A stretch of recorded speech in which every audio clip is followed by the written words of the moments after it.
أهلا بيكم طلاب الصف الرابع الابتدائي.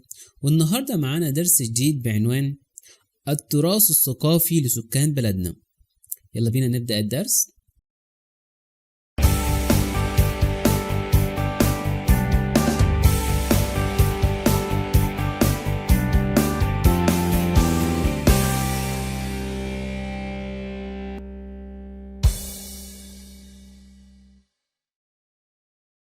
نعرف النهاردة في الدرس بتاعنا ما هو مفهوم التراث الثقافي.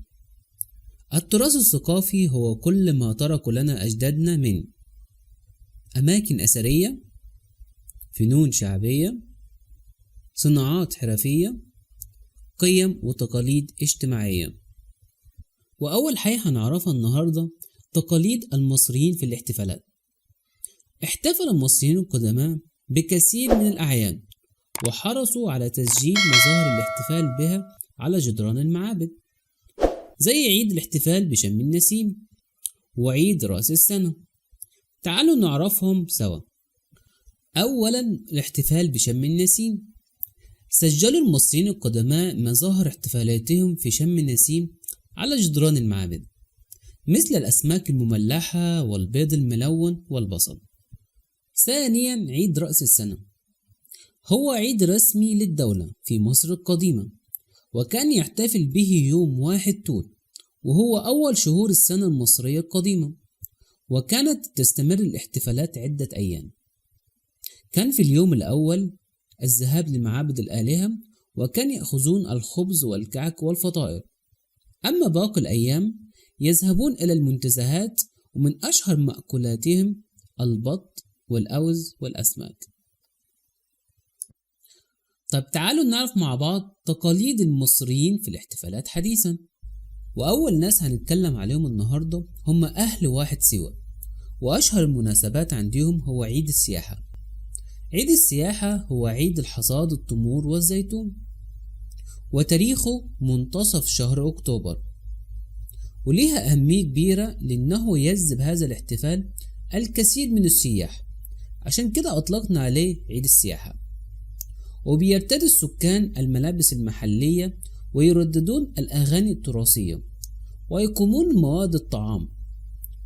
وأهالي واحد سيوة لهم لهجة خاصة مشتقة من اللغة الأمازيغية المنتشرة في بلاد المغرب العربي. وهنتكلم النهاردة برضو عن أهل النوبة، ويعتبر التراث النوبي امتداد للحضارة المصرية القديمة. ويحتفل سكان النوبة باليوم العالمي للنوبة، وهو يوم 7 يوليو من كل عام. ويرتدي السكان الملابس المحلية، ويرددون الأغاني التراثية النوبية. بيتحدث أهل النوبة باللغة النوبية، ولعبت اللغة النوبية دورا مهما في الجيش في حرب أكتوبر في سيناء، حيث استخدمها الجيش كشفرة للتواصل بين قياداته. أنشأت منظمة اليونسكو متحف النوبة في أسوان لعرض التاريخ والحضارة النوبية العريقة. طيب تعالوا ننتقل دلوقتي لمدن القناة. ما هي مدن القناة؟ مدن القناة هي السويس والإسماعيلية وبورسعيد. طب تعالوا نعرفهم على الخريطة. السويس والإسماعيلية وبورسعيد. من أشهر مناسباتهم مهرجان الإسماعيلية الدولي للفنون الشعبية، وتعتبر أشهر آلة موسيقية في مدن القناة هي آلة السمسمية. وأشهر رقصة شعبية في مدن القناة هي الرقصة الفلكلورية البنباطية. صعيد مصر. صعيد مصر هي المحافظات الواقعة على نهر النيل، بداية من جنوب الجيزة. ومن أشهر الفنون الشعبية بصعيد مصر هو فن التحطيب. فن التحطيب هو أحد وسائل الترفيه في الصعيد. يرجع هذا الفن للقدماء المصريين، حيث يوجد على حائط معبد الكرنك في الأقصر لوحة منقوشة تمثل الإله حورس وهو يعلم الملك إمنحتب الثالث التحطيب.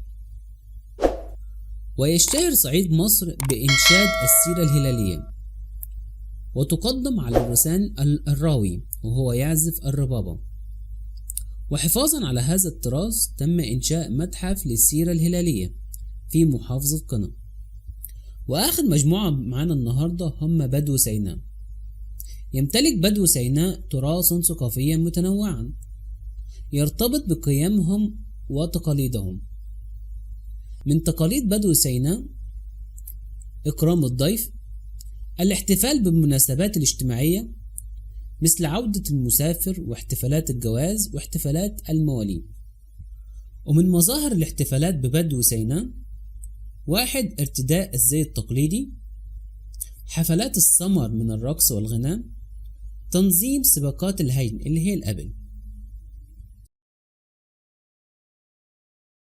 وبكده انتهينا من درس النهاردة. أشوفكم على خير، مع السلامة.